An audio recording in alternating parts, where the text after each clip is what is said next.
Oke,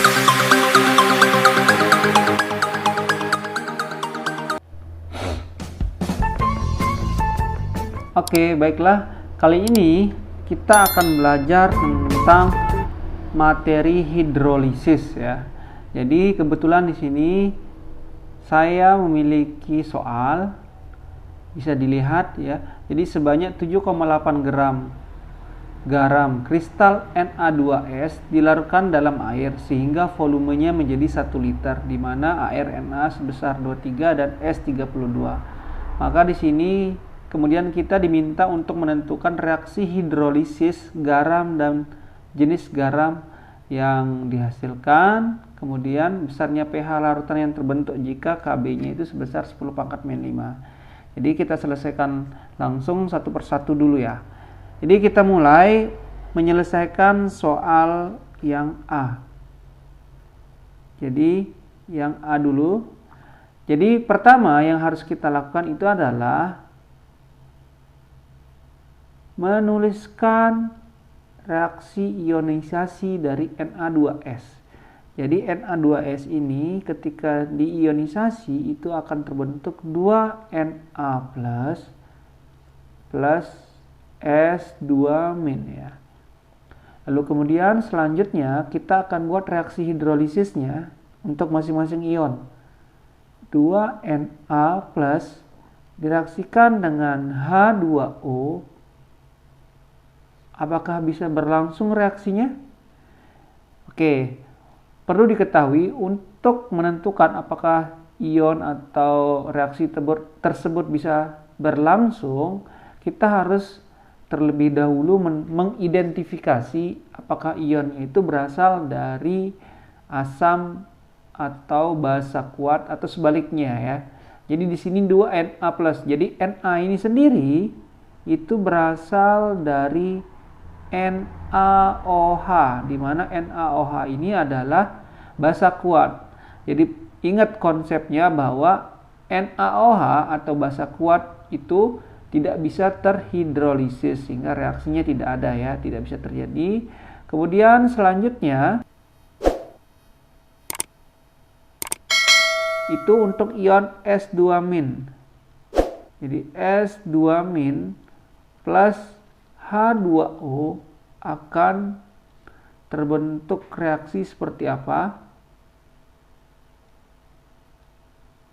Oke. Akan terbentuk reaksi seperti apa?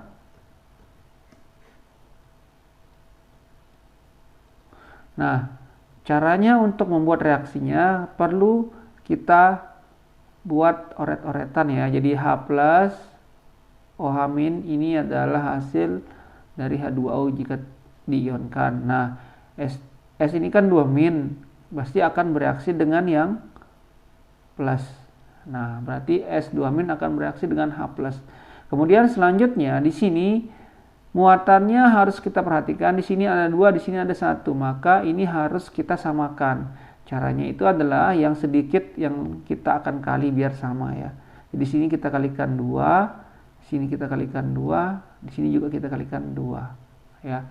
Sehingga nanti diperoleh hanya ada 2, S-nya ada 1, maka akan terbentuk H2S plus 2OH-. Jadi sisanya itu 2OH- yang tadi di sini ya. Nah, di sini pertanyaannya adalah reaksi hidrolisis garamnya. Jadi ini adalah reaksi hidrolisis garamnya. Na-nya itu tidak bisa bereaksi, sedangkan S-nya itu bisa, atau ion S2-nya bisa bereaksi menghasilkan H2S plus 2OH-. Lalu kemudian kita diminta untuk menentukan jenis garamnya. Nah, di sini karena dihasilkan ion OH- itu sudah pasti garamnya itu bersifat basa ya. Jadi basa itu ditandai dengan adanya OH-. Oke. Nah, biar gampang untuk menentukan apakah sifat asamnya atau sifat garamnya itu apakah asam atau basa, itu sebenarnya bisa saja kita langsung melihat ya. Jadi ini kata kuncinya itu adalah kita sudah paham benar mana ion atau mana senyawa-senyawa yang termasuk ke dalam asam kuat ataupun basa kuat. Jadi Na2S ini berasal dari Na dan S. Nah, langsung saja sebenarnya di sini Na-nya itu kan berasal dari basa kuat, sedangkan S-nya itu berasal dari asam lemah. Jadi kalau misalnya kita tentukan langsung siapa yang atau apakah garamnya bersifat asam atau basa, itu kita tinggal lihat siapa yang kuat. Karena di sini Na-nya yang kuat, maka sudah pasti dia bersifat basa. Atau sebaliknya, kalau misalnya ionnya itu berasal dari asam kuat, sedangkan ion satunya lagi itu berasal dari basa lemah, maka sudah pasti itu bersifat asam. Oke. Berikutnya kita akan menyelesaikan soal yang bagian B. Jadi untuk menyelesaikan soal yang bagian B, pertama yang harus kita cari itu adalah mencari molaritasnya dulu. Jadi rumusnya itu adalah massa gram dibagikan dengan mR-nya dikalikan 1000 dibagi volumenya sebesar 1 liter, itu kita buat jadi 1000 mili ya. Jadi kemudian selanjutnya masanya itu sebesar 7,8 dibagi dengan mR-nya tadi kita sudah hitung 78. Jadi ini tinggal dicoret saja sebenarnya ya. Jadi itu sama dengan 0,1 molar. Lalu kemudian selanjutnya kita akan menentukan konsentrasi OH-. Ya, jadi kenapa OH-? Karena sifatnya itu adalah garam basa. Ya. Jadi garam basa jadi OH-. Ya. Rumusnya tentu teman-teman sobat kimia itu sudah pasti tahu. Rumusnya itu adalah Kw per Ka dikalikan molaritas yang dihasilkan tadi dikalikan berapa jumlah ion OH- atau H+ yang dihasilkan tadi. Jadi di sini dihasilkan OH- sebanyak 2, maka di sini 2 ya. Lalu kemudian selanjutnya Kw-nya itu sebesar 10 pangkat min 14, Ka-nya itu sebesar 10 pangkat min 5 dikalikan molaritasnya itu 10 pangkat min 1 dikalikan 2 ya. Jadi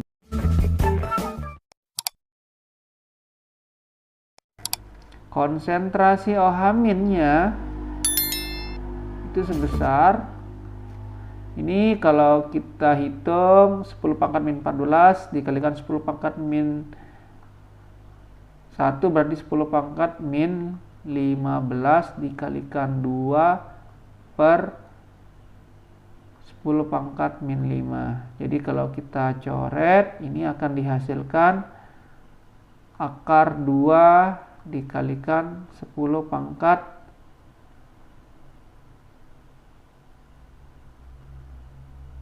min 10. Kemudian di sini kita keluarkan akar 2 dikalikan 10 pangkat min 5. Oke, jadi seperti itu. Nah, tinggal sekarang kita akan menentukan nilai dari pOH-nya ya. Jadi pOH-nya itu, jadi ini agak sempit nih ya. Jadi kita tulis saja langsung di atas biar enggak habisin tempat. Jadi pOH sama dengan min log konsentrasi OH- yang kita peroleh tadi. Berarti sama dengan min log akar 2 min log akar 2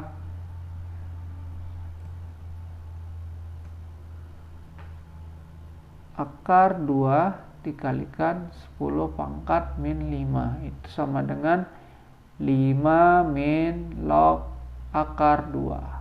Baru setelah itu kita cari pH. Jadi tinggal dikurang aja ya, 14 min 5 min log 2 berarti sama dengan 14 kurangi 5 berarti 9 plus log akar 2. Jadi seperti itu. Jadi kita peroleh di sini pH-nya sebesar 9 plus log akar 2. Oke, sekian dan terima kasih.